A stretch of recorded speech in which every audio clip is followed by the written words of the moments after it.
And that's exactly what happened in Central America. Once the wars were over, everybody packed up their stuff and went home. This is not your average classroom.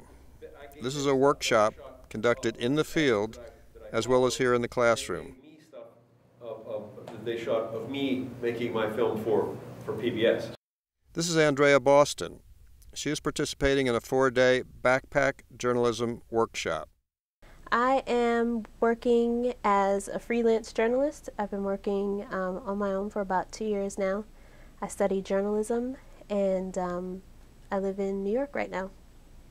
You took this deathly prison boy and completely... My project will document the organization Rebuilding Through Art, RAP as they're called. It'll document the organization and show how art improves the self-esteem of young children, how art can help change their lives.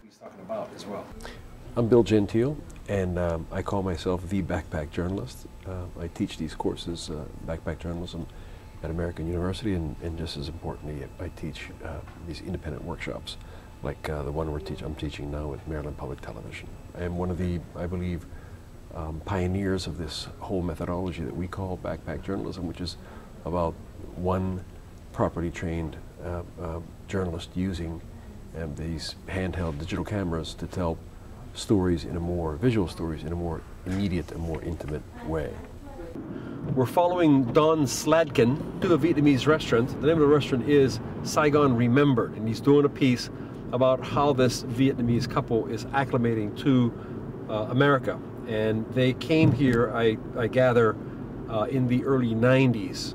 So they've been here for a while, and it has not been a completely happy landing. My name is Donald Sladkin. Well, I'm here today to try to do some videotaping of the restaurant and the family and some of the customers, and was very fortunate that my instructor, Bill here. Hi, I'm Bill. Nice to know you. My name's Sharon. Nice to meet you. My pleasure. Face wide, shot, wide shot. You might want to step over there and do something over the shoulder of them. They walk in and out of frame, 20 seconds apiece. Okay? And when you shoot the stuff, don't shoot it from here. Shoot it from like a level that his hands are at. Okay? My name's Steve Kohlberg. I was born and raised in Washington, D.C. I studied film in New York a couple of decades ago, and I'm interested in updating my skills into the digital age. I chose something on a guitar builder named Gary Flowers, and he works here in Baltimore. And I find it interesting in that Baltimore is a town where the mills and the factories have left, and the seaport is really struggling. But here's a man who's working with his hands. He built something very fine, and he's got a national reputation for his guitars. Spruce top. And I'd like to be able to have something neat and finished, and as they say, you could upload online or put on DVD.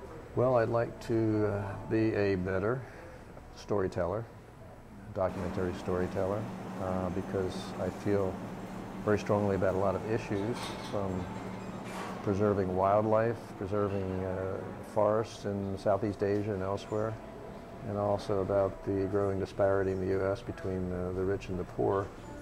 All of these issues I feel strongly about, and I think I'd like to find a way to document these and get that documentation out somewhere where people actually look at it and where it might make a difference.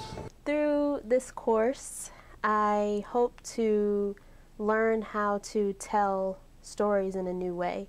I studied print journalism, and over the last few years, visual storytelling has pretty much taken over. You have to know how to create a video, create photos, create podcasts, you know, and promote that through social media. So I'm here to just add something else to my backpack, onto my resume, so to speak, and to help my storytelling and freelance career as well.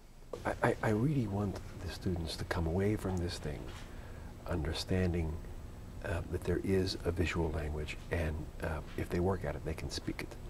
What we have is we have a lot of what's referred to as spray and pray. If you look at the internet and television, most of what we see there reflects very, very little understanding of the visual language.